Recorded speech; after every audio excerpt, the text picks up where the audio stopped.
Crediamo che questo embargo sia stato così accettato con troppa disinvoltura ed è un'assurdità in questo momento di mercati globalizzati. Dal 6 agosto la Russia blocca alle frontiere i prodotti agroalimentari italiani. Questa è la risposta del Cremlino ai paesi che hanno deciso sanzioni economiche antirusse ed ora le conseguenze cominciano a farsi sentire anche in Veneto e in particolare a Padova, primo mercato italiano per le esportazioni. L'embargo rischia di causare perdite solo per Padova e Verona per 80 milioni di euro all'anno e così il presidente del Consiglio regionale annuncia una commissione per trovare al più presto una soluzione, perché i 125 milioni di euro di indennizzo sarebbero troppo pochi. Tra agosto e settembre dello scorso anno a Padova sono partiti 140 camion, ma ora è tutto fermo. Padova investe ogni anno quasi 250 milioni di euro in export con Belgrado, Budapest, Bucarest fino a Mosca e San Pietroburgo. L'embargo russo, in particolare Mosca-San Pietroburgo, per noi vuol dire 15-20 milioni di euro di danno all'anno,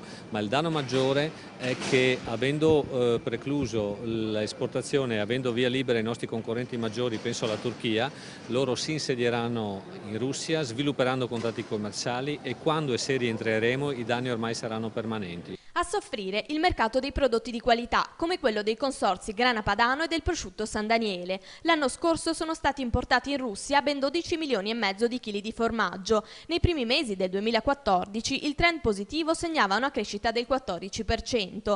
Da poco il consumatore russo si era abituato a scegliere i prodotti italiani, che ora invece rischiano di essere sostituiti perché mancano dagli scaffali. Esportiamo il prodotto che abbiamo fatto 16 mesi fa e quindi abbiamo i magazzini pieni di prodotto destinato alla Russia, certificato per andare in Russia, che non ci andrà e che dovrà trovare obbligatoriamente altri spazi creando un peso